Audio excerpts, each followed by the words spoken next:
What is up? What is up? Today is a holiday. It is the day that the NBA draft lottery odds were announced.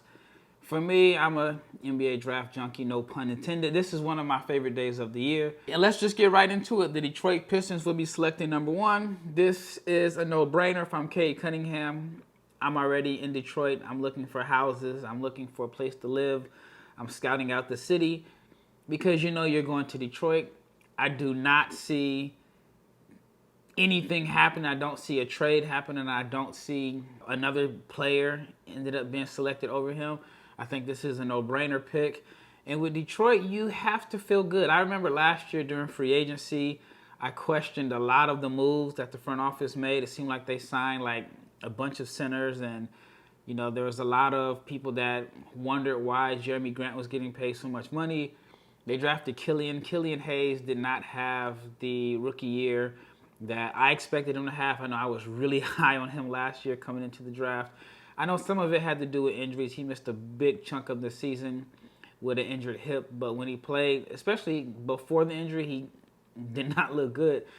And him and Cade are a pretty interesting fit. Not the best fit. I think Cade is a primary ball handler. I know there's a few people that don't believe he's a primary, but I think he's a primary ball handler. I don't know about Killian Hayes' ability to play off the ball, so that's going to be a really interesting fit. But Detroit has some nice young pieces. I still believe in Sekou Doumbouya. I still think that he has a lot of upside. He's still pretty young. He may not even be 21 yet.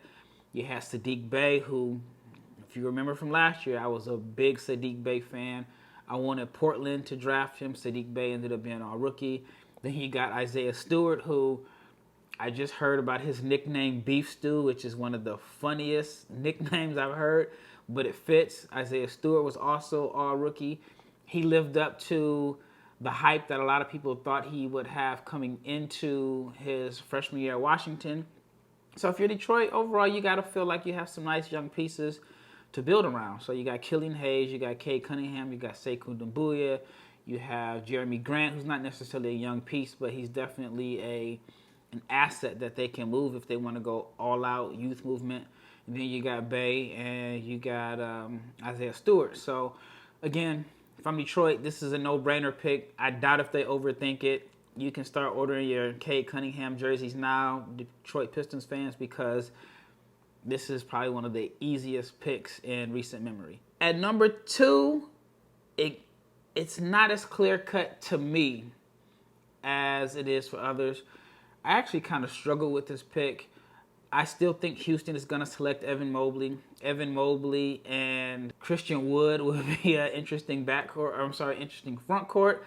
It may be the skinniest front court since, I don't know, maybe the old Twin Towers of Hakeem Olajuwon and Ralph Sampson back in the 80s. But yeah, I mean, you have two guys. Your front court may not even weigh 500 pounds combined. It'll be an interesting fit. It's not a perfect fit, which, you know, in this situation, you're probably not going to get the most perfect fits there.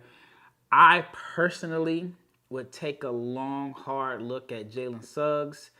I think that it may be a reach for him at number 2, but I think that as a point guard, that's the position that I think that they're going to need going forward, which, you know, I mean, they'll likely be in the lottery next year and should be able to address that need there.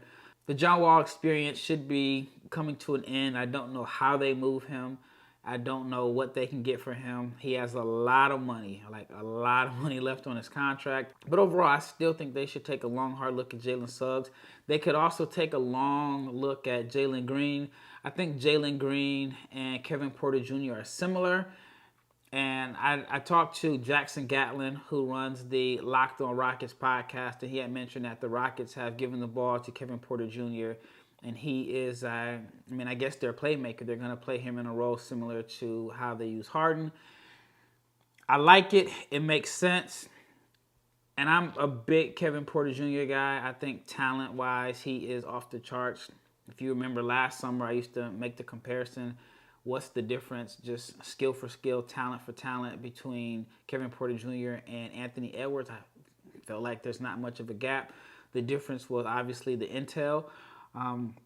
So before Houston goes all in on Kevin Porter Jr., I still think I would look at a guard there. And hopefully everything works out for them. I mean, they pretty much got him for, some M&Ms and a Coke, so they didn't give up much to get him. But hopefully everything works out there. But yeah, it's not as clear-cut as a lot of people think, but I would go with Evan Mobley here, but I'm going to take a long look at a couple other guards there. At number 3, it is the Cleveland Cavaliers, who, if you're from Cleveland, don't take this personal, but I was hoping the Cavs didn't get the number 1 pick again. It seems like they get the number 1 pick like every 7 years, and they moved up. I mean, I think they were projected to go 6, and they end up moving into the top 3.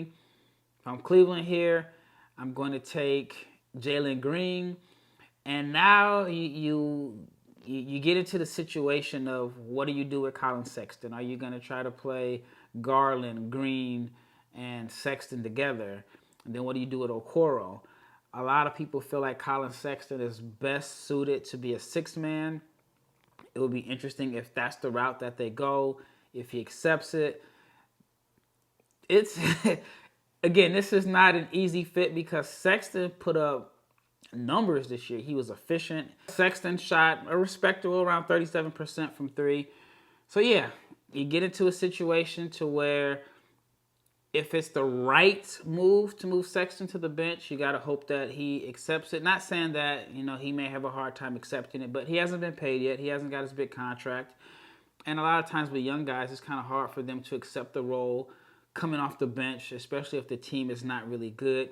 Sexton's name could possibly come up in trade talks. I know there's teams like Dallas, for example, that could really use a creator like Sexton. I think Sexton and Doncic would be an interesting combination because he fills a lot of the holes that Dallas needs. And then he'd probably be more accepting of a 6-man type role on a team like Dallas as opposed to Cleveland. But this is just pure speculation. But yeah, Jalen Green would add some size. He would definitely add scoring punch, some excitement there in Cleveland. So if I'm the Cavs at number 3, I would go with Jalen Green. And this is where the draft was kind of shocking to me. I didn't think the Raptors would end up with a top 5 pick. And Toronto and Masai Ujiri with a top 5 pick. Toronto has a track record of developing guys, basically turning nothing into something. I mean, we can talk about Van Vliet, not drafted. We can talk about Siakam, who was, I think, the 17th pick in the draft. You had Terrence Davis a few years ago, who ended up being a good rotational player on a winning team. Toronto's development staff, in my opinion, if they're not the best, they're one of the best. So I'm curious to see what they do with a top 5 pick because they won a championship without a top 5 pick, if I'm not mistaken. Don't quote me, but I don't think they had a guy on the team that was a top 5 pick. I'm not saying that they developed all the guys, from Gasol to Serge to Lowry to Kawhi. Not saying they developed those guys, but anyway, as you get what I'm saying, Toronto has done a really good job of developing guys. So here I would go with Jalen Suggs. This would mark the end of the great Kyle Lowry era in Toronto. Arguably the best Raptor of all time. Maybe he even deserves a statue. But this would allow Lowry to move on in free agency, which I think he's going to do anyway. But you start a new era there. I think that Suggs could be a really good high-level point guard in the NBA. I think he'd be a good fit next to Fred VanVleet. So if I'm Toronto, I'm going with Jalen Suggs here. And at number 5, it is the Orlando Magic. And in my last mock, I think I had Orlando selecting Jonathan Kaminga at number 3. People thought I was crazy there. But guess what? I think this is pretty much one of the easiest choices. Almost a lock. Maybe not to the level of Cade, but unless Orlando trades, I think that Kaminga is pretty much assured to be a member of the Orlando Magic next year. Orlando has a lot of guards. You got Markelle Fultz, who they just signed to a contract extension. You got R.J. Hampton, who won Rookie of the Month in May. You got Cole Anthony, who probably thought he deserved Rookie of the Month because he had pretty decent numbers too. And then adding another guard would create another logjam. They still have Gary Harris there, I believe. So I would go with a wing, and Jonathan Kaminga makes the most sense there. And Orlando has some options. You got Wendell Carter there. You got your guards. You got Jonathan Isaac coming back. So Orlando they got some things to work with. Now it's just a matter of which one of the guys turns into a star or a number one option. And that's always the hard part. You know, finding that number one option or that go-to guy. It's probably the hardest part of the draft process. I felt like the last few years Orlando had talent, but Vooch and Aaron Gordon aren't guys that I would say are number one options on a team that is going to contend to go anywhere. So I felt like they had really talented guys, but their pecking order was off. And right now, Orlando, if they can find that number one option and then get the pieces around them, you know, their future is bright. Maybe it's Kaminga. I mean, I've seen some comparisons to Jaylen Brown, and I think Orlando would be happy with that. But Orlando Magic, Jonathan Kaminga, that wraps up my top 5. I'll make another video with picks 6 through 10. Maybe even I'll do 6 through 14. This is just the episode that I put together since the draft lottery was just a few hours ago. If you're not subscribed to the channel, please subscribe. I know I probably should have said that at the beginning of the video, but like, hit the bell notification button, share, enjoy the content. I have this crazy goal of trying to put out 100 prospect videos between now and the draft, so I'm going to be cranking them out. Again, this is Raphael with NBA Draft Junkies.